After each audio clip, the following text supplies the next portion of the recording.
Gamer. Can you scream Gamer into the What does that even mean? Gamer. Don't try Let's to go. man. Scream Gamer into What the does that even mean? Gamer. Don't try Let's to go. man. Scream It does. Gamer into You the sure? Gamer. Get Let's it. go. Get sure? Don't Get Let's it. go. Alright, come on. Get sure? Don't Get Let's it. go. Alright, come on. Get sure? Get Let's it. go. Alright, come on. Get sure? Get sure?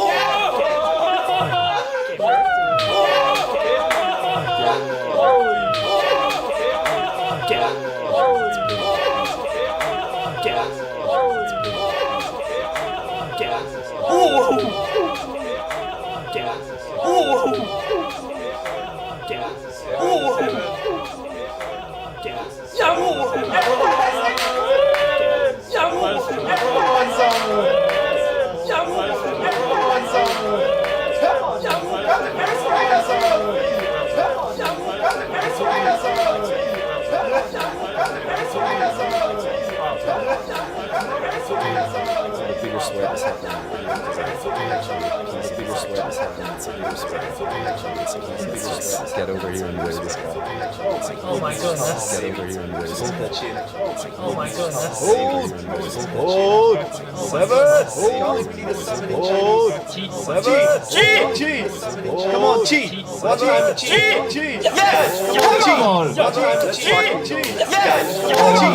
Watch him! Cheat! When he's in there, when he's in there, Okay. when he's in there, when he's in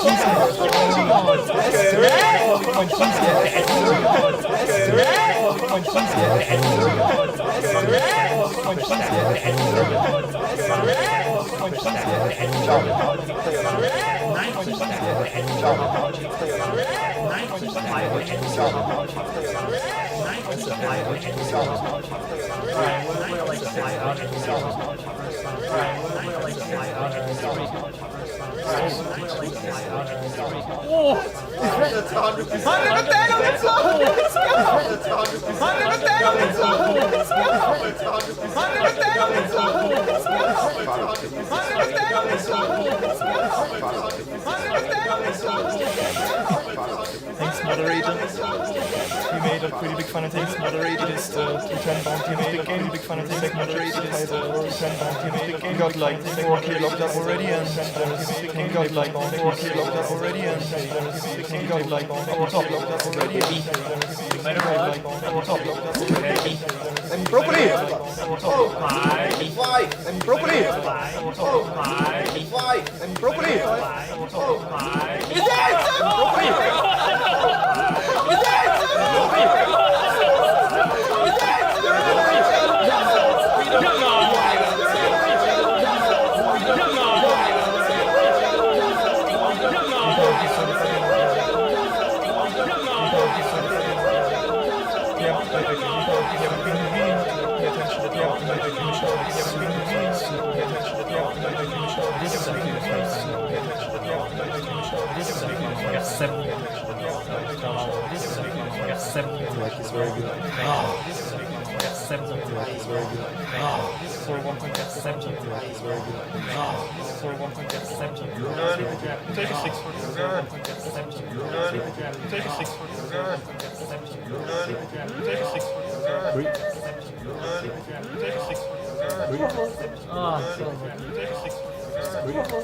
Let's win a flip. You're making it. Let's win a flip. You're making it. Let's win a flip. You're making it. Let's win a flip. You're making it. Let's win a flip. You're making it. That's a nice score. It is. It was a great day. That's a nice score. It is. It was a great day. Gonna have some beer too. It is. To celebrate Steffen's birthday. Gonna have some beer too. It is. To celebrate Steffen's birthday. Gonna have some beer too. It is. To celebrate Steffen's birthday. Gonna have some beer too. Or enough reasons to, yeah. Gonna have some beer too. Or enough reasons to, yeah. Gonna have some beer too. Or enough reasons to, yeah. Gonna have some beer too. Or enough reasons to, yeah. Or enough reasons to, yeah. Yes!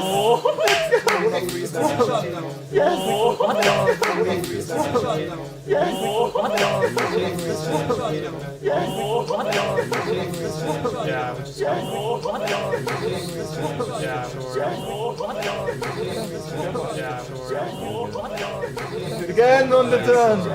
Yes. Again on the turn. Yes. turn. Again on the turn. Again on the turn. Again on the turn. Again on the turn. Just anyway, we're in for the win again. Like you almost tied it. Just anyway, we're in for the win again. Like you almost tied it. Just anyway, we're in for the win again. Like you almost tied it. Just anyway, we're in for the win again. Like you almost tied it. Just anyway, we're in for the win again. Like you almost tied it. Just anyway. This wins him so much more. Or not this wins Yeah, I'm him gonna so take the much deal. more. I think. Now it just doesn't make sense. Yeah, I'm gonna take the so deal. I think. Now it just doesn't make sense. Yeah, I'm gonna take the deal. I think. Now it just doesn't make sense. Yeah, I'm gonna take the deal. I think. Now it just doesn't make sense. Yeah, I'm gonna take the deal. And now we get paid. Yeah, for the win. And now we get paid. Yeah, for the win. That's good. And now we get Because paid. it's all fair. It's not good. Because it's all fair. It's not good. Because it's all fair. It's not good. It's all trying to beat apart. It's all trying to beat apart. It's all trying to beat apart. Good game.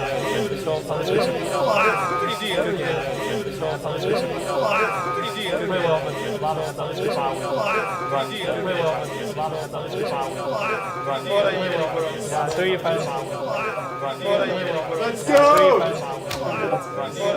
Let's go! Now Cameron and Kevin is the legend. Let's go! Now Cameron and Kevin is the legend. Let's go! Now Cameron and Kevin is the legend.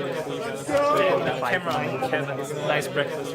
Now Cameron and Kevin is nice breakfast. Now Cameron and Kevin is nice breakfast. Now Cameron and Kevin is nice Yeah, breakfast. I got pretty fortunate so far. I think you can say that. Yes, I got on Sunday. It's a last tournament. You can say that. Yes, I got on Sunday. It's a last tournament. You can say that. Yes, I got through in the end for 4K during the week. I managed through in the end for day 2 during the week. I managed through in the end 14th in the end during the week.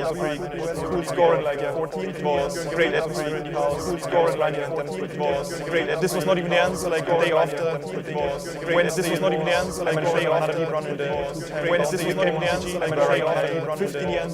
Wednesday this was not even the end. It was also like great atmosphere. Like Samuel like at the same time. Samuel was like great atmosphere. 15 the Mara Samuel at the same time. Next to my great atmosphere. 15 the Charlie Samuel at the same time. Next to my great atmosphere. 15 the Charlie Samuel at the same time. Next to my great atmosphere. 15 the Charlie Samuel at the same time. Next to leader. Dressing out on the very big stuff. Next to leader. Sucks dressing out on the very big stuff. Yeah, next to leader. Great rucks dressing out on the very big stuff. Yeah, next to leader. Great rucks dressing out on the very big stuff. Yeah, next to leader. Great rucks dressing out on the very big stuff. Yeah, next to leader. Great rucks dressing out on the very big stuff. Yeah, next to leader. Great rucks dressing out on the very big stuff. Great rucks dressing out on the very big stuff. I do overfold something. I think Fabi floated like this. That's probably green fruit from last year. That's probably green fruit from last year. That's probably green fruit from last year. That's probably green fruit from last year. That's probably green fruit from last year. That's probably You can say check. Why I would bet this and say check. Why I would bet this and say check. Why I would bet this and say betting. Why I would bet this and say betting. I would bet this and say betting. I would bet this and say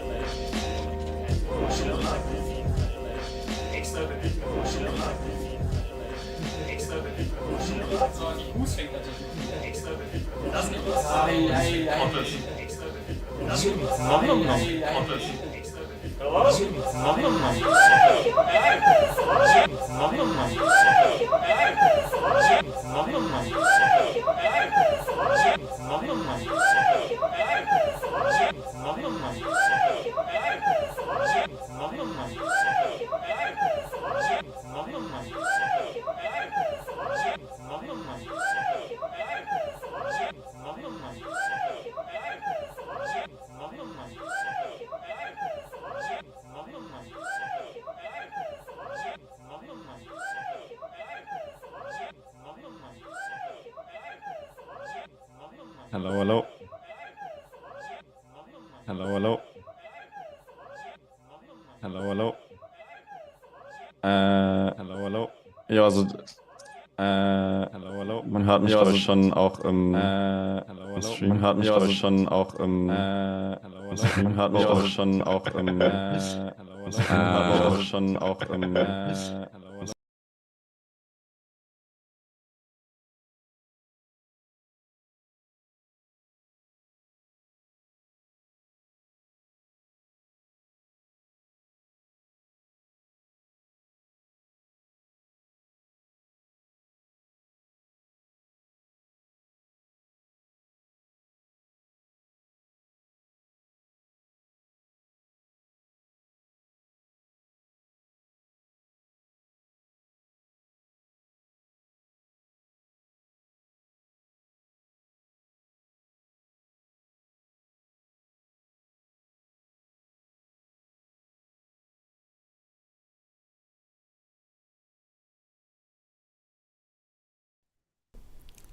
Dann starte ich auch mal meinen Stream. Yep. Dann starte ich auch mal meinen Stream. Yep. Aber ich höre es immer noch doppelt. So sick.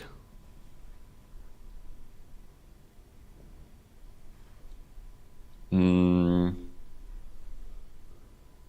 you hear my voice through your headphones or? No, through box, but usually it should work. Okay. But now it's good, I think. No. Let's just try. Can you share your screen? Yes.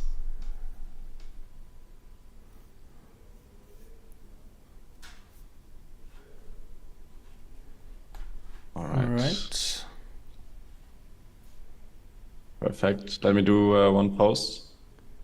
And then I'm ready to start. Cam works. I mean, if the sound is fine, we are good. If the sound is not fine, I have no clue what the problem is. Audio is good now? Okay, I mean, I Okay, don't know what perfect. the reason then was. But Nice. that's good, I guess. Oh, now we see your full name. Is that a problem? Maybe Then I can try to fix it. change. I can change my name. Oh, it's the wrong one. Okay, nice. All right. All right. I'm Nice. happy that it works now. I had no clue what the problem was. That there's a reason why I'm not streaming anymore. Stream, bro. Okay, so now I need to get all the chats up. Give me 1 second. YouTube. Give me 1 second. Twitch. Oh, I also need your stream. Oh, that will. My stream? Yeah, for the chat, right? For the chat, yeah, true. Would be good at least. But maybe there are too many questions if we consider both chats. Maybe we just look at the chat from the Pokercode channel. I think we can try. Should be fine. Like Okay. YouTube is normally not that busy. We have some messages already. Perfect. Okay, but sound is also good there. OBS I can close, right? Yeah. Okay, so I see all the chats now. You already got a sub. Thanks. Right? Oh, I got a sub, yeah. Yeah. Oh, thank you so much. All right, so yeah, welcome Timmy to the first Pokercode coaching here. I'm excited. Welcome. Also, thank you a lot. Timmy did all of the work. He created a nice document. I didn't do anything. I'm just the watching guy today. So yeah, thanks for that. Yeah, I'm also And- pretty hyped. Yeah. Well, was it a We tough have- final we have- table, or how was it? It was pretty soft actually, especially for that high of a buy-in. Was a PKO on ACR. Yeah, pretty small field, as you can see, like 190 players. I would consider this as a pretty small field. Yeah. Do you have a border where you switch to, okay, this is a PKO with a pretty large number of players? I mean, I didn't put too much work into that, but I feel like under 200 players, it feels like bounties are very important, and first place is mainly like over 2x, I guess. Feeling wise, I would say if it's like, let's say under 250, bounties are very important to me. Then 250 to maybe 500 or 600 runners is like the medium part, and everything bigger, like more focused on, or like more similar to a vanilla tournament, I guess, but not too sure on that. Like I didn't really study it a lot in the last months, I guess. Yeah, I agree. Yeah, maybe for the payouts, I mean, ACR is quite top heavy, right? G more flat, but ACR quite top heavy. Definitely a thing to consider when we look at risk premiums.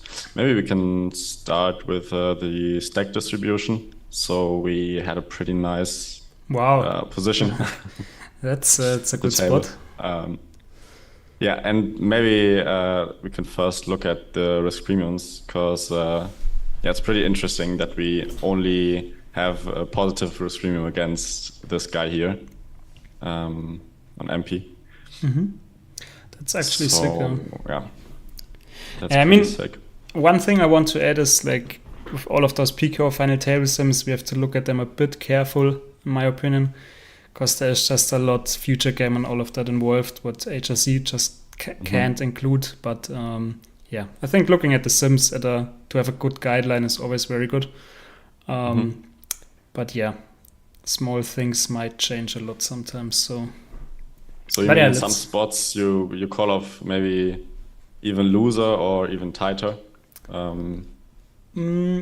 think just like table dynamic and stacks are very important. Like, for example, let's say there are like 4 stacks who all have 50 blinds, exactly the same, and I don't know, like 2 of them have the biggest bounties, and we have like an open race scenario. Then I would, for example, go for a very tight range, because I just don't want to lose that advantage to be able to knock them out. And I think HRC can't really do that, but there are not too many scenarios where it should be too extreme. So yeah. Yeah. Interesting.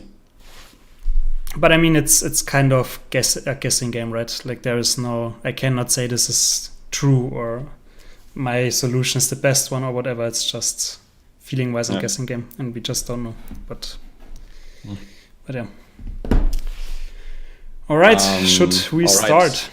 Yes, I have prepared like 9 hands, and maybe to inform you guys in the chat, if you want to see more ranges from the sim, I can load them in HLC and hope that my PC doesn't crash. But for now I have screenshotted some ranges that I consider as important, and yeah. Cool. All right. The first hand is actually the hand you see here, A6 offsuit. And how wide do you think are we in that position? Compared to vanilla FT. I would definitely increase my opening range compared to ChipEV. I think especially in more like suited connectors and all of, like more in that direction. I think A6 off, it's kind of hard to play a pot against one of them and knock somebody out. Because like if somebody flats, it's pretty tough. If the big blind defends, it's also not too likely that we want to play a huge pot with this one. So I would rather like raise 7-5 suited and all of that stuff. And would probably skip A6 off and go for like A7 or Ace8 off in that direction. Man, I really have to say I'm quite rusty in PKOs. I didn't really do a lot of work in the last time. That's why we are sitting here. Yeah, that's good. Maybe also the chat. What do you guys think? Yeah. It's always good to have a nice interaction. I think those kind of hands perform really well in a vanilla tournament, because people aren't flatting that much and three betting more. So we rather want to have a blocker than, like, for example, pocket deuces or 6-5 suited. But yeah, it's quite interesting. I've already looked at some sims that I ran, so I roughly know the answer, but it's quite interesting where we expand our VPIP range in that scenario. Yeah. Yeah, I mean, I would expect it to be more in the suited connector region, but I'm not sure. I mean, I like your point that in vanillas, ace-high blocker hands perform better. Yeah, the thing is just they have less risk premium, I guess, so they can go loose broker. In that spot, I guess it's a bit special because we have such a huge advantage that like we can only lose our chip lead against Aisha or something. Yeah. But yeah, did you also include limps? No, right? No. Yeah, I think that's They would have something been too big. Yeah, I mean that's something what is chips. quite interesting, increasing RFI sizings and also including limps and PKO spots. But yeah, as you said, that the sims are just huge and it's tough to run them. I also tried for the last session and they would have taken, I think, 180 hours or something. So Yeah, crazy. I personally build like a limping range when someone is pretty short, so 5 bigs and under. I play limbs, especially when someone is in the blinds and we are quite early, to really widen my VPIP range. But yeah, in this scenario, I wouldn't play any limbs. yeah, I agree. Just, I like that. just raises. Yeah. All right. Maybe we can look at the VPIP range, and it is pretty crazy how we expand our range, and not like only in this region here. So yeah, in this region, so pocket deuces, pocket threes, I think on a vanilla FT, like always a fold. Hands like 6-4, 7-5 suited always fold. So yeah. Yeah, I think Quite that range actually looks quite similar to a vanilla final table spot, and then just adding some suited connectors and more pocket pairs, because they Maybe just can knock people out, and I think that's the thing. Maybe I find a somewhat similar sim in GTO Wizard for a vanilla FT. Yes, maybe this one. Do you see my screen? Yes. Yeah. It's quite chilled today for me. Last time I was the one who had to coordinate 3 guys and the quiz and the chat. No, today I just watch.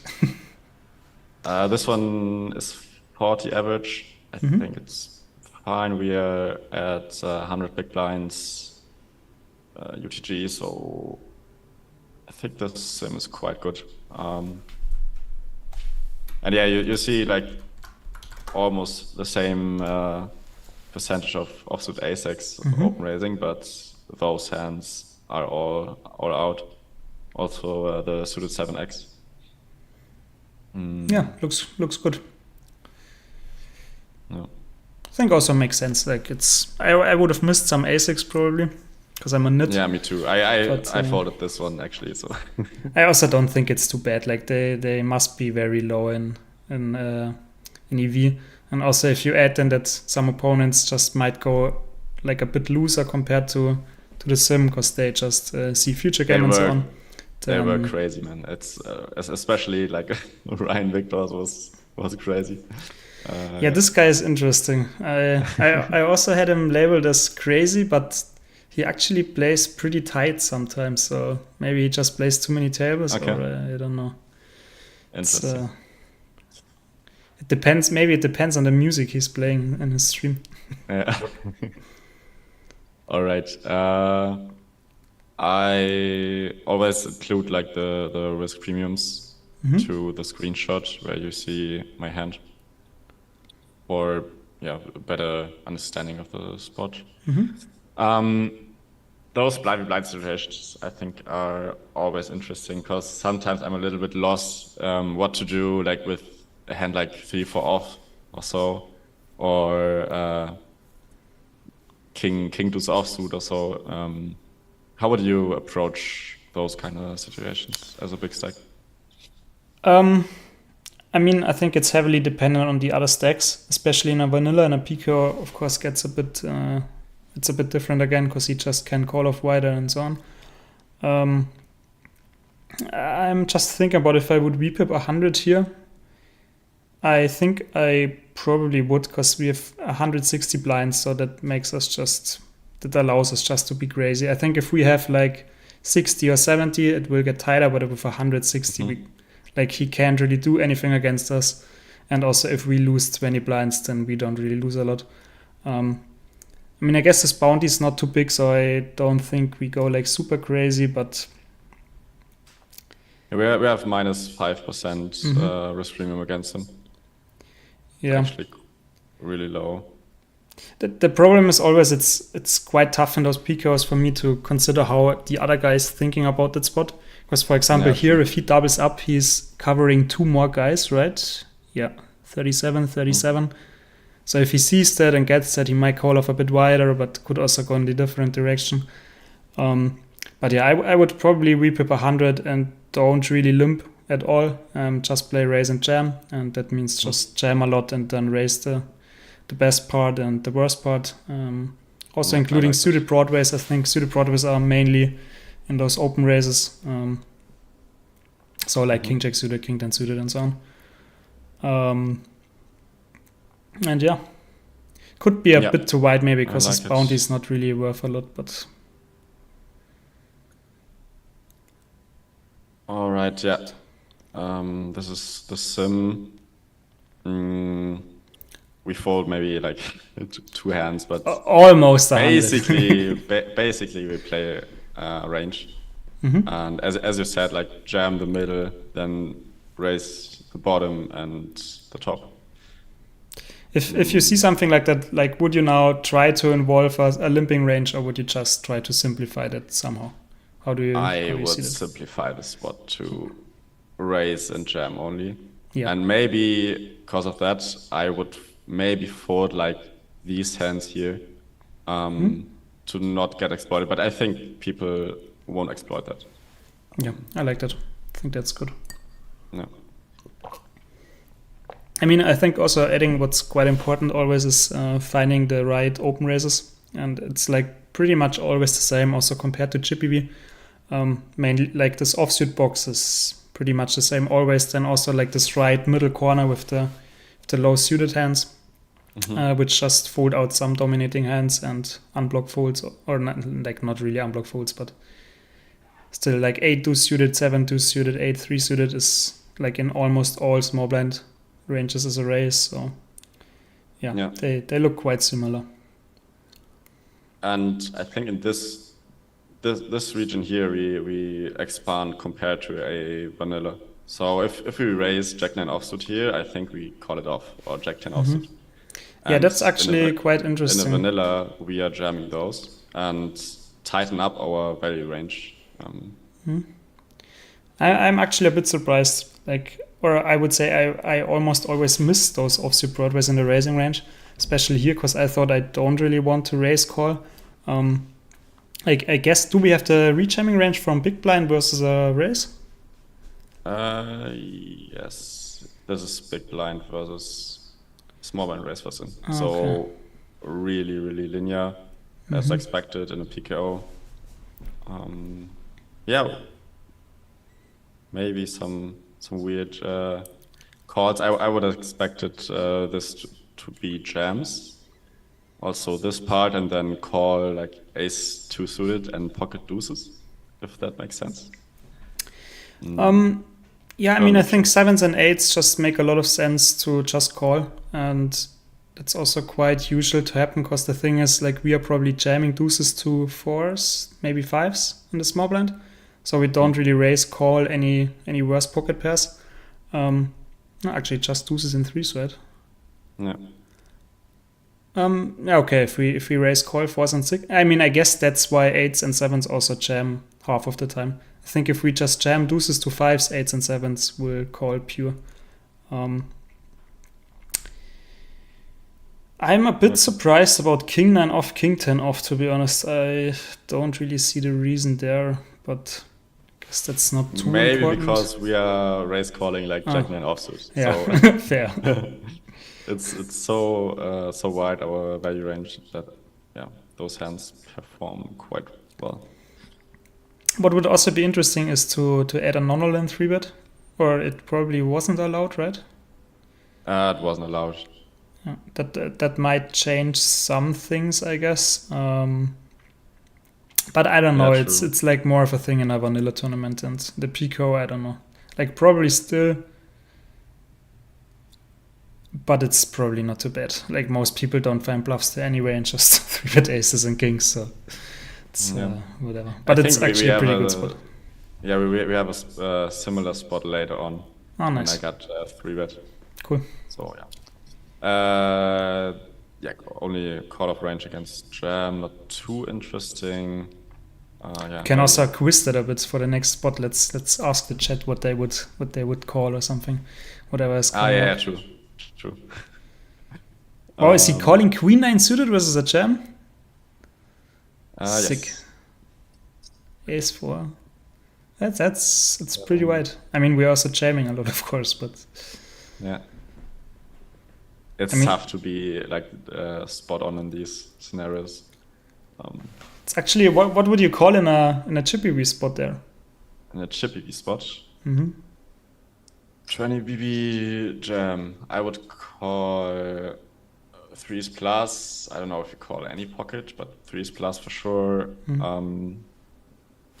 Hands like 10-9 suited are also in there, I think. Jack 9 suited. Jack 10 offs, maybe close. Yeah, I think pretty much this range. Yeah. And at 10-9 suited 4s and 3s. Mm-hmm. Yeah, I was also thinking it looks pretty similar, but I would just want to check quickly. I mean, the thing is, in 20 blinds is of course not too much jamming going on in the small blind. Now I'm curious as well. Yeah, it's a bit tighter actually in chippy V. It's crazy, but yeah, I mean, we had the small blind is just jamming some a6 and 2s to 4s. So. Okay, so pocket 2s are calling, 10-9 suited is calling, Jack 10 off folding, half of the time. Okay, yeah, interesting. But I think this is a spot where it's also very important to be aware how important the bounties are. Like, let's say this is a 500-man field. I think this will be or should be tighter. Mm-hmm. Mm-hmm. Yeah, agree. All right, chat, can you see my pictures here on the screen? I hope so. In this spot, I actually wasn't involved, but I thought it's quite interesting, especially in his shoes. Mm-hmm. Would you play any flats or just 3-bet only? And what is your call-off range? And yeah, I would pretty sure play some flats around ace-jack suited, ace-queen suited, probably some pocket pairs, some king-10 suited, maybe even some connectors. I think it's also important to look at the stacks behind. It's not that great for him that we are on the button with 160 blinds and also the big blind covers him. But still, I think there's a spot where, like, if I think about flatting ranges, I think the first hands are always like ace-jack suited, ace-queen suited, or like pocket 9s. Mm. And I think in that spot, I don't really want to 3-bet call. At least, I mean, it doesn't feel super bad, but it also doesn't feel too great. So I would play a very, very little flatting range, I guess. And then 3-bet calling just, I guess, ace-queen off pocket 10s. And bluffs just some a6 which unblock his opening range, and yep. But what happens if we play a cap flatting range and we as a big stack have like minus 8% risk premium or so against him? We can go absolutely crazy, and the big blind as well. So yeah, I wouldn't play flats at all, I think. Okay. in this scenario, just to skip the scenario where we squeeze as a big stack. Did you see the solution already? Yeah, I saw then- some solutions. Then I don't have to argue against it. to. Yeah, I mean, I agree with your point, but I also think in-game, I don't know if the button is like punishing that too hard, to be honest. Yeah, true. Yeah. Like I think playing a big flatting range is definitely a mistake because we just don't really want to trap anything, and so we are just super capped to ace jack, ace 10 suited, pocket nines, eights or something.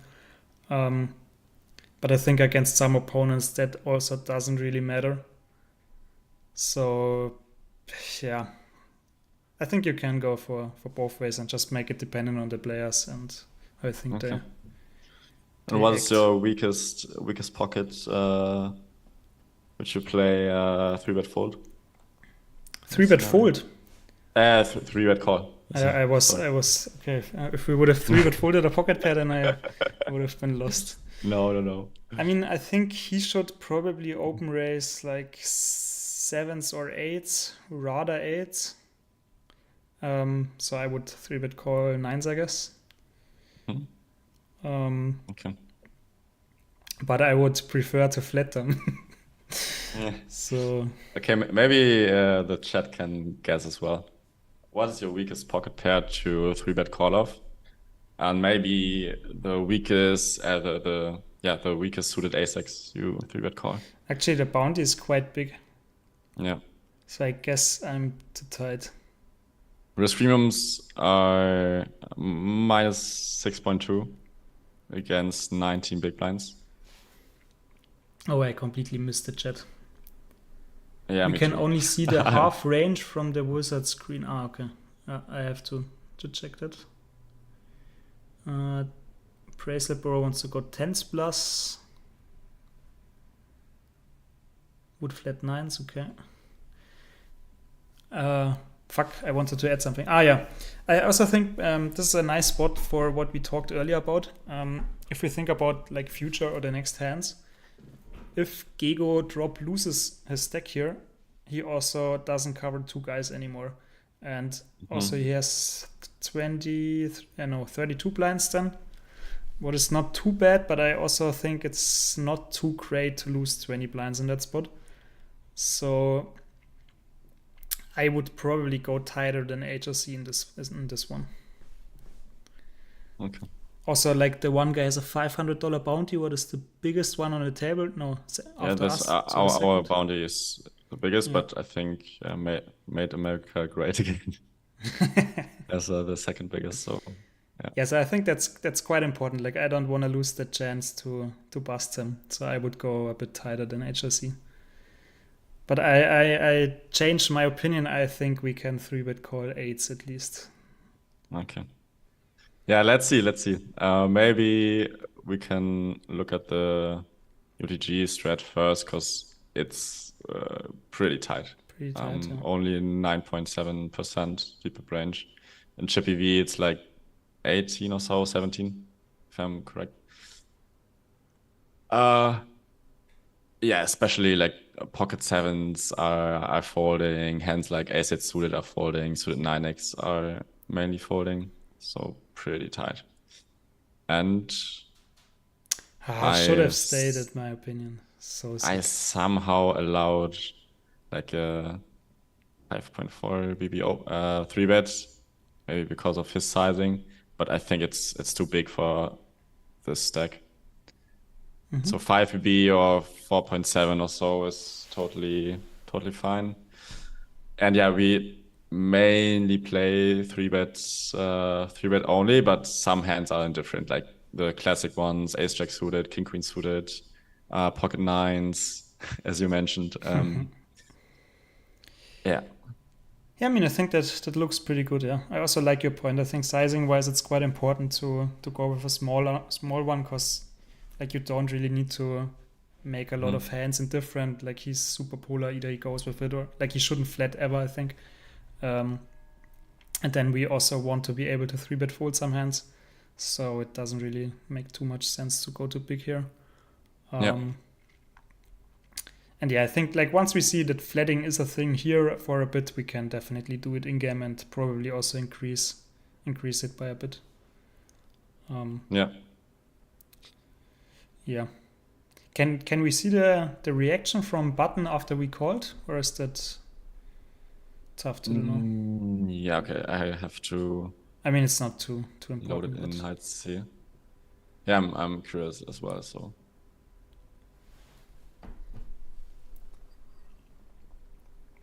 okay, hope for the best on my PC.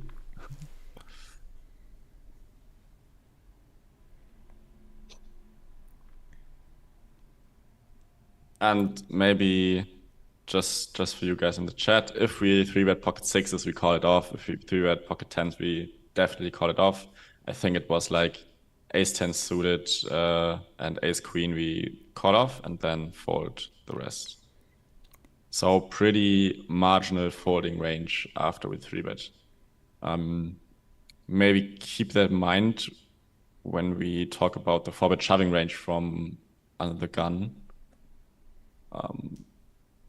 What do you think are hands that under the gun 4-bet shoves against our 3-bet, Tobi? Like I think it's always more going into the direction of linear hands, so rather like ace jack suited than ace 5 suited.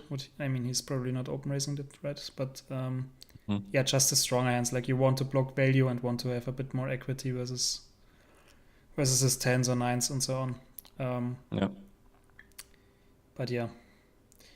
I mean, I'm also quite surprised that he is supposed to fold ace jack off there, to be honest, and so many suited ace-6. Or like, I'm not too surprised, but I think most people are probably going wider here. Yeah. I would even say ace 10 off. Some guys just snap raise without thinking about it. So, I mean, I would probably have raised ace 10 off. Yeah. Well, now we are. Yeah. So hijack's calling.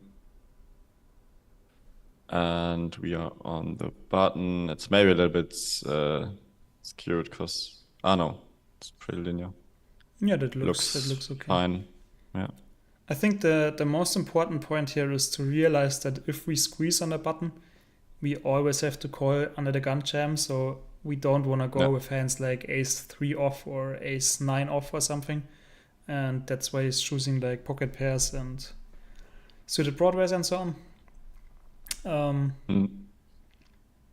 Yeah, I would have expected a bit more of those suited connectors, but I guess they could also be more in if we run it more detailed, maybe. Yeah. Yeah, otherwise looks good. But I think also, because I said that at the beginning, I think population or like most opponents are probably not squeezing enough here. Yeah, hands like pocket fours are always flatted and sixes and like king for. All right, short look at his 4-bet shoving range. If we 3-bet from the hijack, under the gun plays the strategy, so no 4-bet jamming from hands like ace 5 suited. It's a pretty big blunder if you do that. So yeah, as Tobi said, just a linear range. Yeah.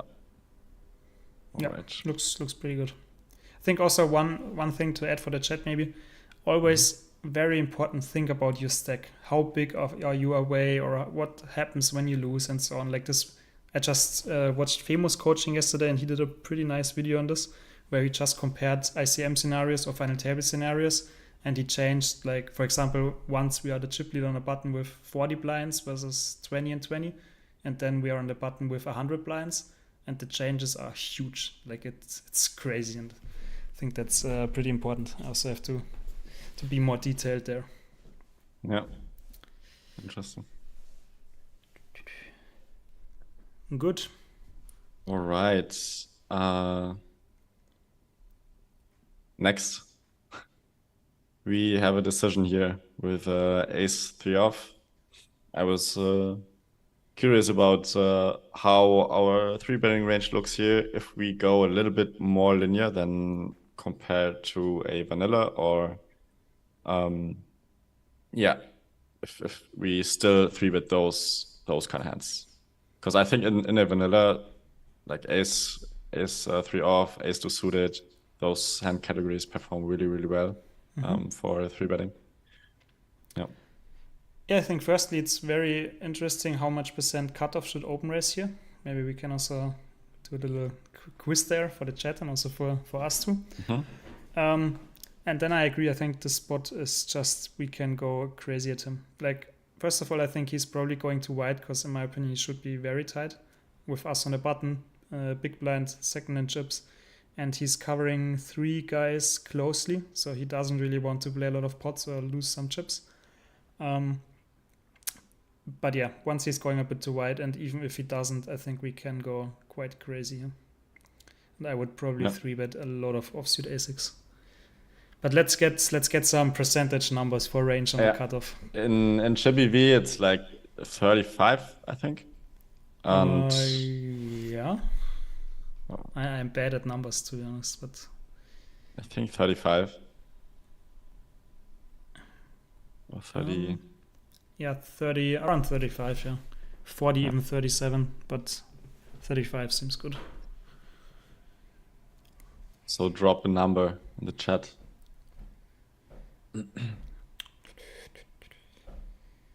Next time we gotta do a 25. Oh yeah, fuck, I lost one chat. Come on, guys, let's get some numbers. I always don't get it. It's also when I'm doing Kahoot quizzes, there are like twice the people in the chat than in the quiz. Some guys are a bit afraid, although they can't lose. But that's okay. 33. I think it's the best way to learn if you test yourself and be really specific with numbers and guesses. It's pretty simple to say, I like roughly Chippy V, or we play tighter than Chippy V, but be precise. I also think it's quite important in poker to really challenge you and force you to have a good opinion and like, how do you say that, like a strong opinion about something. And for example, for me, like, right, I'm also like, everyone watches me here, I could do a lot wrong and I could look very bad, but it doesn't really matter. It's okay. Yeah. It's okay to look bad sometimes. What number were you asking? Cutoff opening range percentage. Yes. So Pokercode chat says 33, and even one wants to go a bit wider with 40 plus with a lot more flatting. Oh no, that's button, I guess. No, not from the button. Yeah. We are talking about the VPIP percentage from the cutoff. Yep. I would say it's definitely tighter than Chippy V. Yes. If that helps. Probably not. Pascal is going with 23. Evaluate poker 25. Okay. More like a hijack range, says Mo. With the big stakes behind 20, 25. Okay. So I think the direction is pretty good. Yeah, you guys are pretty close, I think. I would go with... I mean, I have to pick something else. So I think 26 is probably too much. So I am going with 23.5. Okay. It's a little bit unfair because I looked at The Sims like yesterday evening. Not so in depth, but I think it was like 24, 25. So let's see. Is pretty good. Oh no, it was 20. actually like 19.7%. So Springwise nailed it down with the 20. Yes. It's crazy. Like ace 9 offsuit is a fold. King Jack, Queen Jack mixes. Pocket 4 starts folding. Yeah, I think people are definitely too wide in this situation. And I think now the good point is coming because even against that, we are probably pretty aggressive. And once they are too wide in open races here, then we can just go crazy. Yeah, I agree. So that is our reaction from the button against cutoff open race. And that was also really surprising to me that we are so polar in this scenario. So bottom VPIP range from the offsuit broadways, offsuit ace-x, and then those low suit king x, suit queen x, you see quite often. Yeah, and no king queen suited or ace jack suited or anything like that. Like even ace queen offsuit is almost pure call. Yeah. I think the most interesting part is how big the ratio from bluffs to value is here, because like bluffs are heavily favored. Like I have no clue how much, but it has to be quite a lot. Yeah, true. So yeah, I mean those suited king x and queen x are pretty usual, but I still always miss them. Same for queen 9 off. I would definitely not have found here. Yeah, me too. But yeah, I think it's just important in those spots to realize that very quick in game for how this spot should kind of work, and then what the opponent might do wrong. Because I think like once seeing that, it's quite easy to realize pretty fast that cutoff mainly open raises too wide. And yeah, then I think if he is like adding 5% even, then we just go absolutely crazy. And yeah. Right, some questions in the chat, but the equilibrium is twisted because we will be for value a lot more versus button and big blind. So you mean that you would play wider because like you have more value hands against those two guys, right? Mo wants to see the players behind. Why wouldn't you have thought range would be composed like this? What does composed mean? So sick. I'm not the best English speaking guy. Composed. Let me check. Ja, also wie sie aufgebaut ist, glaube ich. Ah, okay.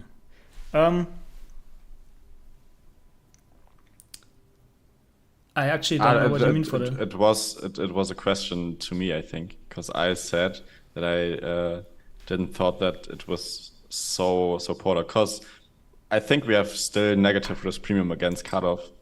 If you look at button versus cutoff, it's like minus 1.3%. So I thought in game that maybe some more of these candidates are in there, or a hand like ace jack suited. Maybe some of them. Yeah, that's basically the answer. So you would 3-bet call them then, or? I wasn't sure. I think that gives Probably you the not. answer why it's not chosen. True. Yeah. It's also like in general, button versus cutoff. You are more polarized in comparison to like EP versus MP, right? Because you have position to all the other players. So that's maybe also a reason why we are so polarized, even if we have negative risk premium against them. Yeah, I like it. Yeah.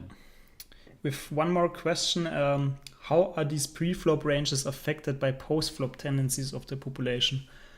I mean, I think that's tough to say, but first of all, out of position is probably played pretty poorly, especially for cutoff versus button.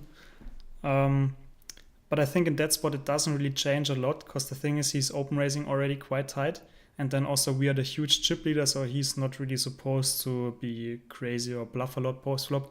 He's just mainly playing his value, so I think it's like not too tough to play post flop there, for out of position at least. No. All right, next hand. Yeah, Next hand. sure. Somebody congrats you on your mystery bounty win. That was crazy. Thank you. Thank you. Yeah, it was pretty wild. All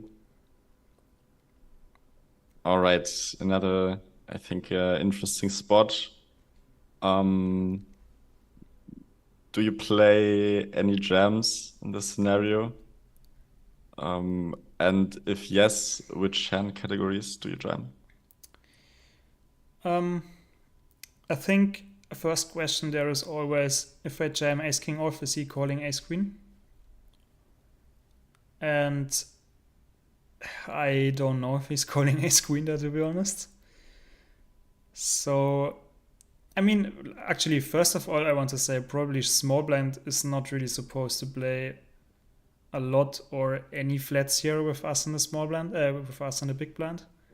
So, yeah, I mean, he's quite capped, so it doesn't really matter. But I mean, I can't really find a lot of hands which I want to jam here. Like ace queen, I definitely don't want to jam. Like ace jack is never folding, so I rather squeeze and call it off versus his bluff jams. Pocket pairs, I mean tens, jacks, he could call nines, but I would rather say no. He probably calls tens, so jamming jacks could make some sense, but if we squeeze, he's also jamming tens. So I would probably don't play any jams. Maybe ace king off and just nothing else. But I mean, that actually happens sometimes, that we only jam ace king off and nothing else on final tables, what is quite crazy. But yeah, I would say no. Okay. Yeah, I think pretty spot on. Maybe to consider that the button is also quite tight because of us in the big blind. So we don't face like 45 to 50% raise was in from the button. He is open raising 30%. I think what's also interesting for opening range, why do you think he's choosing hands like 9-6 suited or 5-6 suited over a6? So he's not even raising a7 or a8 off pure, but he is raising 9-6 suited pure. Why is that happening? I think because we can defend so wide, we fold in the big blind maybe 10% of hands or 5% of hands, and you want to have better playability post flop. Yeah, exactly. Very good. So just in a lot of ICM spots, we want to have blockers to increase fold equity and take the pot down. But here big blind will defend a lot, so we prefer playable hands post flop. Yeah. Nice. So that's small blind's flatting range, pretty capped and pretty narrow. So yeah, the classical magical flat hands. King jack suited, ace 10, ace jack, king queen, and 9s to 7s, but I think those hands are also indifferent between 3-betting and calling. So I maybe simplify here to 3-bet only. I don't know. Was small blind was not covering button red? Yes, he was covered with 35. Yeah, I also thought it's even less flatting. I think in a vanilla there are probably 0 flats. Yeah. But yeah, I mean, I also don't really mind it. Like, I don't have a super strong opinion, but I think once you flat there, big blind is just maybe not gonna punish it enough. But yeah, this is big blind strategy, and also a little bit surprising for me because I thought in game that we definitely have shoves. I thought with queen 8 suited, if I just rip that hand in, and but the only combination that purely want to jam is like king 10 suited, and the EVs are pretty close, so you can simplify it to 3-bet or call only. Yeah, I think playing no jams is the thing here. And I also don't know how exactly did you run those spots? How much like CL or 5 CI. Oh, okay. Oh, that's pretty good actually. But only for the sub tree, the whole tree to like 12 or so. But pretty interesting that we choose those offsuit 9x. I think this has to do with the raise was in range from the button. I think it was like offsuit 10x from the button. Yes. So we unblock those and fold out a lot better. That dominates us. Yeah, that's actually interesting. I mean, that's definitely a good point to see that he's open raising 10x as a bottom. But I think it also has to do something with the small blind somehow. Because otherwise, I think a6 would still be favored. If the small blind would not be, like, let's say the button is raising, small blind folds. We just raise more king and a6, right? Pretty sure. Yeah. But I don't really know what the reason could be. I guess small blind has 8s and 7s, which call maybe, or like he has 9s, which jam versus the squeeze. So we want to block that kind of. Yeah, maybe makes sense. It's hard to nail that in game because flatting ranges are different, and then you maybe spew it up with hands like Jack 9 or so. So But I it's mean, quite I think dangerous. the main rejam range from small blind, if big blind, if button folds, are just 8s and 9s pretty clearly. So, and his flatting range is so condensed anyway, so we just want to unblock King Jack suited, King 10 suited, and want to block 8s and 9s, but then we could also just use like, because like King 9 off is also blocking King Jack suited, right? But not too sure. Whatever. It's probably not. I too don't know. important. Yeah. I think it's All not too important to go into that maybe too deep.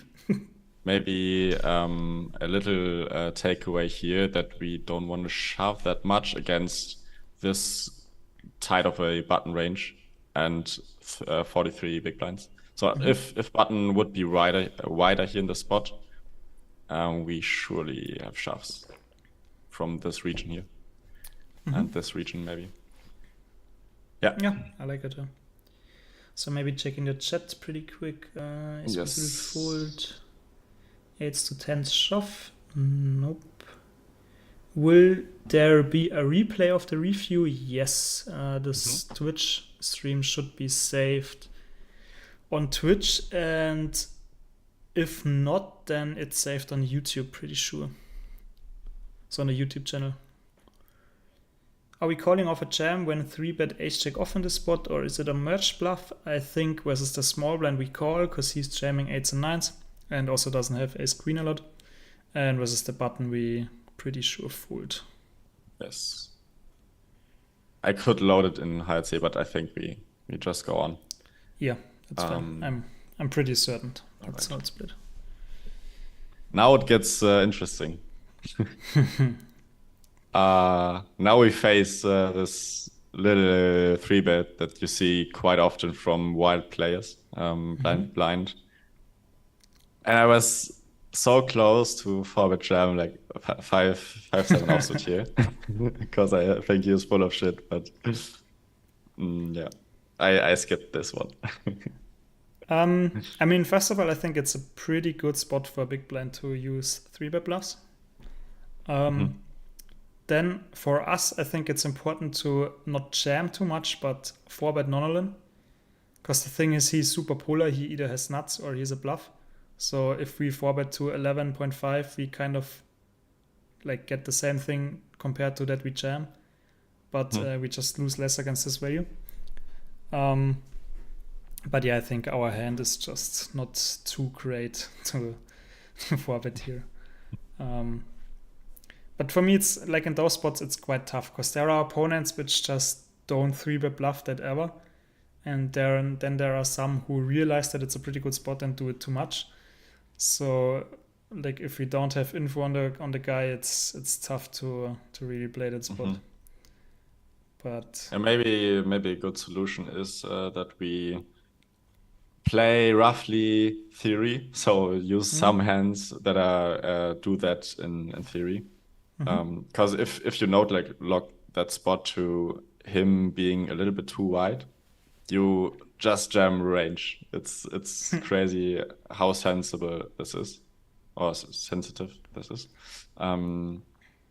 Yeah, so maybe a good approach is to roughly play theory in those scenarios. Yeah, I also think the table dynamic is super interesting because like we are by far chip leader, and then the 5 guys have almost exactly the same. So I actually don't know how he covers all of them, so he has to be pretty tight. Yeah, but yeah, I don't know. Like we probably repip 100 again, right? So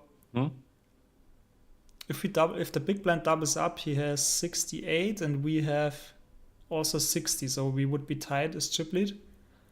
I mean, I'm not sure, but if I'm sitting there in the big blind, I would also think about expanding my value range quite a lot and just hope to get it in and win in such a small field. Like if this is 500 runner, I definitely wouldn't. But with 190, I don't know. I could see myself being open to gamble a bit there, but yeah, Right. I know. Um, Maybe we can also cover before you show it what hands yes. should big blind 3-bet bluff. What does the chat Yeah. think again? So this is small blind VPIP strategy, and now we are talking about big blind 3-bet bluffing us. So how much, which hands, what is your weakest pocket pair that you 3-bet for value? Also, Suit again, what A6. would you do with 7s or 8s in that spot? Yes. Yeah, those blind versus blind spots are mainly misplayed quite a lot. And I mean, they are quite important because they just happen a lot in like expensive scenarios, I guess. So if you do mistakes, they can be quite costly. But yeah, let's see how the chat is doing. A lot bluffs from the big blind versus small blind here with the chip leader. Okay, and which hands would you choose? But if you bluff a lot, you have to be aware that your value range has to be quite wide. So, yeah. Yeah, I think I could be pretty off of theory here, how I played it spot, to be honest. Mo says mid pocket prefers call, dominating his bluffs behind versus value. Can you show the stacks again? Yes. Pascal writes offsuit wheel aces, maybe deuces to 4s or 5s. I think deuces to 5s will not 3-bet non-all-in, but they will just jam. But 3-betting non-all-in, you just want to have some blockers, and the pockets don't do that. And the wheel aces, I think this is the interesting part, because like we have to decide if we want to jam some a6 here in the big blind versus the RFI or not. Because if we jam a lot of a6, then we have to choose different bluffs from non-all-in. But if we don't, then those are for sure the favorite ones. Evaluate poker writes pretty polar. I guess he can go 9s plus ace queen suited, ace king suited for value, like 6%, maybe 1-to-1 bluff when he's covered. Ace deuce off, king low, queen low. Some shoves from low a6. Buddha, not many a6 offsuit bluff here, I think. King 4 off, king 6 off. Okay. Yeah, I think we. Right.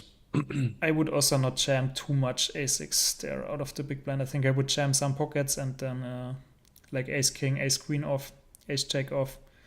I guess no pockets really. No strong pockets. I would play call or 3-bet non-all-in. So yeah, quite interested. Maybe one interesting question from Bota88. What about size you think need to use here? You mean for 3-betting? I think maybe a little bit bigger than his sizing, because we are raising so linear. We just call our 10-8 suited if he makes it like 6 or 7 BBs. So yeah, maybe this is a spot where he has to 3-bet a little bit bigger. Yeah, I agree. Yeah. But it's probably also not too bad. Yeah. Kind of whatever, probably. All right. Yeah, I gave him 2 sizings, like the one he has chosen in game and sizing that is a little bit bigger. And this is his response against 3.5x. So yeah, 3-betting his VPIP range that is too weak to call. So it's kind of what we 3-bet. Some of those weird suited hands. And then value range 10s plus, ace 10 suited plus. This is quite interesting that I think a lot of people are missing. They're just ripping like hands like ace jack suited, ace 10 suited, even hands like ace queen suited. Yeah. I also think it's important to realize that we want to 3-bet non-all-in a lot of suited hands here. Like as you can see, we We even 3-bet ace-10 and ace-jack suited, like you just said. But ace-king off already starts jamming, ace-queen off pure jams. And yeah, the reason is just, like you said, the small blind is raising quite linear, so he also has a lot of raise calls versus the 3-bet. So we want to have a bit more playability there. And yeah, but I would definitely not have found the ace-10 suited. I think pocket pairs are also interesting. I mean, I guess small blind is just raising enough 5-6s and so on and calling them off that we can jam 9s and 8s or 7s even and 6s. Yeah, true. But yeah, not too much 3-betting going on actually. I would probably have played that more aggressive. And I don't have any note locks for this, so yeah, That's okay. only this range. That's totally fine. I mean, players will just play that so differently anyways, but No. 3 left, All right. still cooking. We could have named this How to Play a Final Table as the big chip leader. Yeah, true. Maybe we skip this one. I had a lot of these blind spots where I was unsure if we VPIP range or not, and if we limb something. But maybe we choose. Yeah, this one's maybe also interesting. How do you play those three left spots now with, like, let's say, or like how much do you? No, it's also a bad question. How do I say that? How important is ICM for you here? Do you even consider that anymore, or? Yes, for sure. Okay. But I mean, it's obvious that 9 left, ICM is highest, and then it shrinks to the lowest when we are 3 max, and chippy V if we are heads up. So yeah, ICM is still here, but not as important as if we are 9 left. So yeah, I think in a Pico I would probably not really think about it anymore, to be honest, because first place is just so huge. That's like, I don't want to get third or second. I don't care. I just want to win this. So yeah, I think it's also quite different to vanilla, because in a vanilla tournament we just have to be quite tight now, because like the ante is so low. For example, first in ranges are just super tight, and you don't even raise like 9-10 off or like check 9 off here is the button, pretty sure. But with the PKOs, I think it's, I don't know. I think everyone is just playing for the win. Also, if the button doubles up, he's clear chip leader. So it's kind of, we can't really pressure him too much. let's say button and big blind both have around 20 big blinds. It's quite unlikely that you win the heads up anyway. So in this scenario, the pay jump is still really important, I think. If we are all even in chips, it's less important. Yeah, maybe. Yeah, I think it's just consider that. important to think about which scenarios can happen. Like you said, if both have 20, it's not like they win one hand and then they are chip leading or something. But if the button doubles up here, it's quite likely that he is winning it. So yeah, I would pretty much play chippy V here. Maybe that's the scenario where HC is actually a little bit too tight, because the button has like 6.3% risk premium against small blind, but if the button wins this pot, it's so huge for us. Yeah, I agree. Yeah. I think I would play this like I have 0% risk premium. From button's perspective. Yeah, because okay. I don't know. Like in those fields, also the pay jump isn't too huge, right? Do you know what your first place price was and how much the pay jump is? Yes, you can look it up. It's almost 1K. So even not that huge compared to standard ACR payouts. Do you know how much did you win it? Yes, right? Yes. How much did you get? 9.5. So Okay, so almost like around yeah, like 2.8x. 2.5x. Yeah. Yeah. So first place is just huge, I guess. Yeah. Yeah, I mean the thing again. But thing I is, I can't collected really almost prove all my, bounties. Yeah. I mean, I can't really prove my opinion there, but I would just play this pretty aggressive and try to win it. Okay. Yeah, but I think the king to So- suited 3-bet is probably quite okay. Yeah.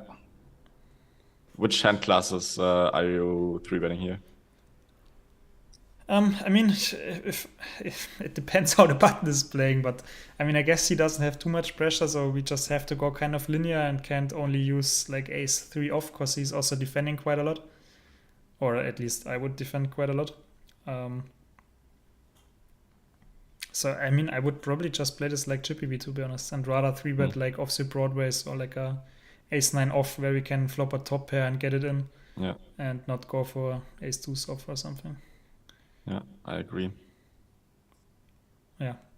King deuce nailed it. Yes, and- pretty linear in this region here, like king queen off, king queen suited, also broadways, as you said, and then those hands are much better than this ace 2 offsuit, because yeah, as you said, button can flat pretty wide and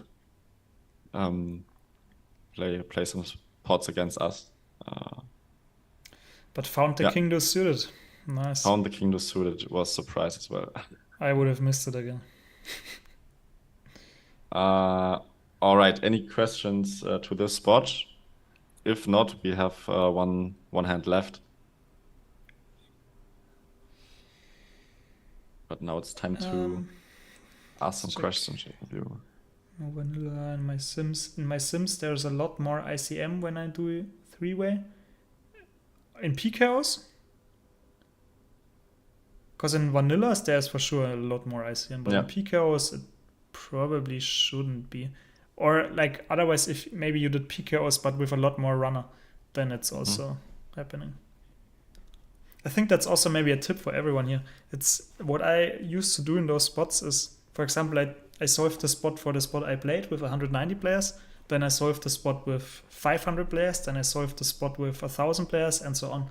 Like of course, you can't really get the perfect sim because you don't know how big the bounties are and so on. But you can kind of learn tendencies, how it shifts, and that's quite good to get a good feeling for those spots. Yeah, that's actually a good tip. All right, no questions, I think. If you have sims to see flat range button versus small blind here, yeah, we can quickly look at it. Hello?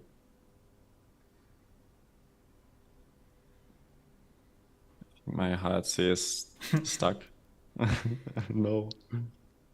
I always hate this when I'm putting in a sim for like 5 minutes, then it loads for 10 minutes, and then it's just crashing and everything is gone. I mean, those 3max sims are quite small, so Yeah, for sure, should work. But I tried to do some PKO sims with like 800 players or something. That's 800 players, and then one player was auto in the first level. Good luck. That's the response against our 3-bet. So all this to the 9x. Yeah, I didn't allow forward clicking. So that's why aces are flatting. Pretty sure they forward click. Yeah, I think it's important to include that, because also the 3-betting range just changes a bit, probably. Yeah. Like, it's not huge or something, but I would definitely include it. But it's tough. I also, like, every time I'm preparing a quiz or something and doing 12 HSC sims, like when they are all run down and I try to create the quiz, and every second sim I recognize that I missed something or whatever. It's tough to do. It's not as easy. Yeah. But especially when you run node locks, you can fuck up so much. Great. Did you already Okay. try doing HRC post flop? No. With Pyro, you mean? No. Like HRC has a feature now where you can run PKO post flop spots, and you get a solution for that. But I also didn't do it Okay. yet. No. But that's No. probably pretty nice, especially for PKOs. But I didn't put in any time. So Yes. I think I saw a seminar about it, but it was pretty wild. far. Yeah. Like I think I remember that you could stack off like top pairs for 30 bigs every time, and that was crazy. So not sure about it, but Yeah, it's tough to get perfect solutions for PKOs, but yeah. I also think it's probably Alright. not worth to put in too much time, because like you will just see tendencies, and the tendency is obviously that you can go broke loser and want to get more money in, so you just bet bigger. But yeah.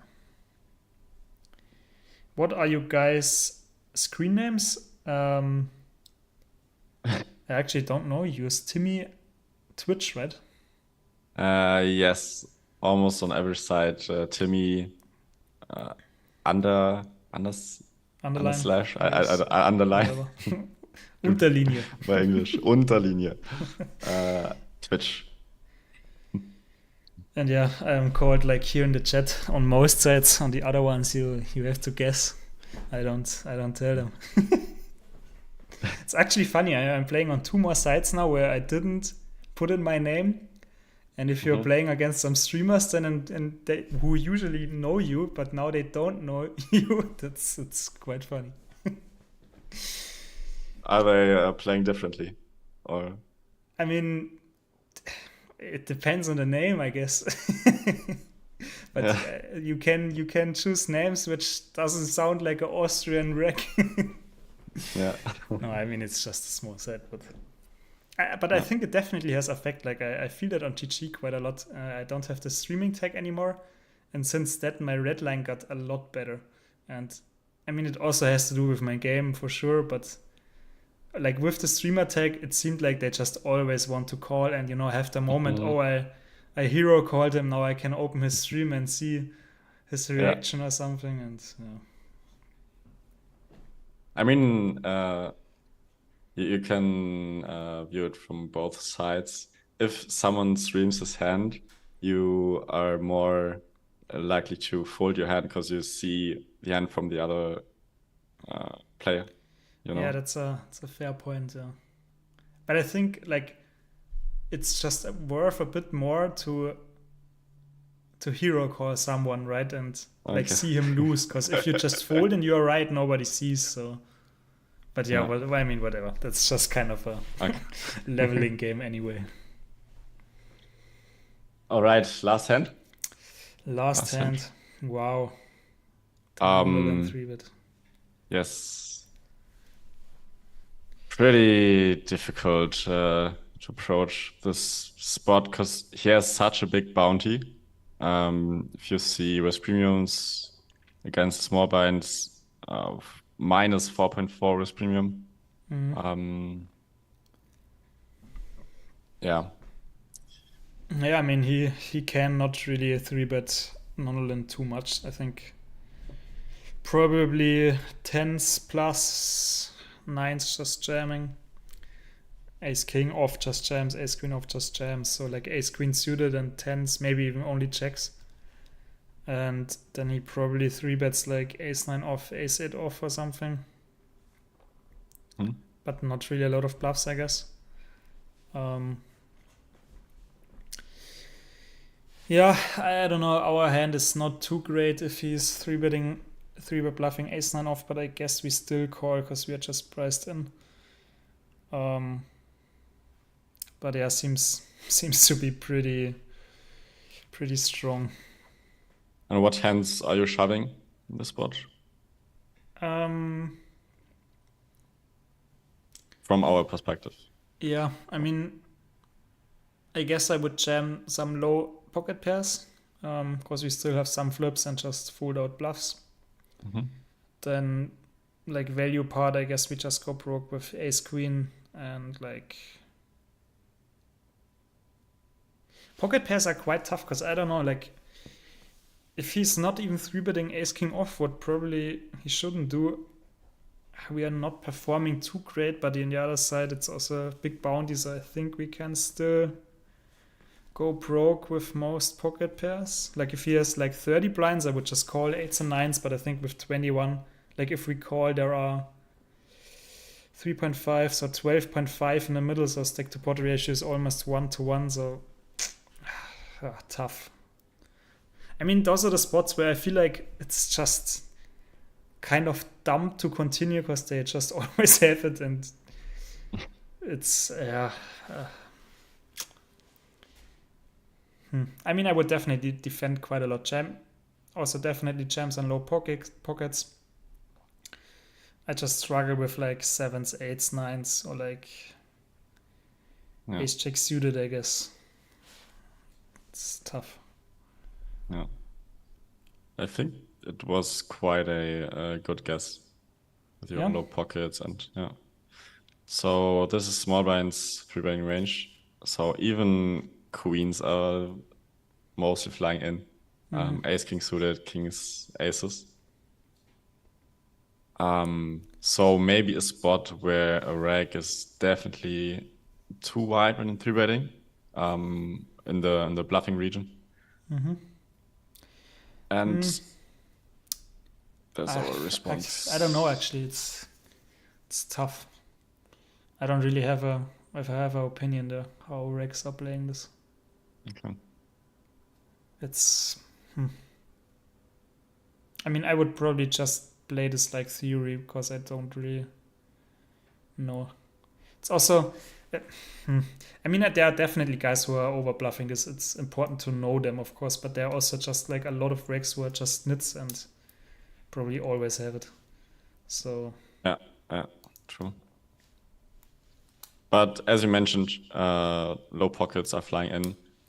Also, interesting to notice that those low suited ace-X are also flying in because he is so polar, and we want to block those pocket aces and even have enough equity against kings, maybe. Yeah, and not so much from this region here. In game, I thought about shoving 10-9 suited, but yeah, it's just too wide. Perform too good, yeah. I mean, we just want to have outs and block his value part, so suited yes. And I think he ended up having ace 4 offsuit and blundered it post flop. So that's good. Yeah. I don't know. Like I usually have quite a good intuition how people play spots, or at least I think so. I hope so. But in those spots, it feels like it can be so different for each player. Like, for example, if I think about me, I don't know if I'm playing a lot of 3-way bluffs there. Probably not. I mean, I'm also not supposed to have a lot, but it's also quite easy to just have value, right? And once in a blue moon, 3-bet ace-7 or whatever. But yeah, I mean, I think just playing this close to theory is probably good. Did you allow non-null in 4-bets? I mean, probably not a thing. I don't think so. Yeah, maybe we do some. Because this 3-bet is so small and we can click it to like 9 BBs. I think even smaller, probably just like, what is the smallest? Again, I'm bad at this. So he raises 3, so it's the half more, so 1.5, so 7? No, this cannot be true. So almost too big, so to 7.5 or so, 8. I'm just not a live player. I can't I can't solve it. But yeah, I think 7.5 or something looks good there. Probably it's not too important, but some A6, some offset A6 or whatever might make it in. Yeah, true. For the next time, I know it to allow more 4-bet clicking for my sims. Yeah, I mean, I think those sims are now not bad because of this, but it will just change a bit, and yeah, it's sometimes I even allowed it, but not in every sim. Nice. All right. Thank you very much for preparing. It was quite a lot of nice spots. Yeah, you're welcome. Appreciate it to be here in the study session with you. Yeah, next time we will do a Twitch streamer battle. We'll invite you and Yes. let's see how you are performing. Yes. I need some pros to win. Always the chat is winning. And yeah, also, of course, guys, make sure to check out Timmy's stream. He's also doing a lot of grinds. What maybe a lot of you are missing, like it's not happening on this channel, and I also might probably not do it anymore. I would say for sure one of the most talented Twitch streamers out there. So make sure to check him out. I'm also always watching on the side. So can really That's recommend it. Great. Yeah, once again, thanks for your time. Thanks for preparing. Next time I will prepare the quiz and then we see how you're doing. All right. Cool. Thanks Bye-bye, for the Tobi. session. All right, Thank guys. you. Have a nice evening.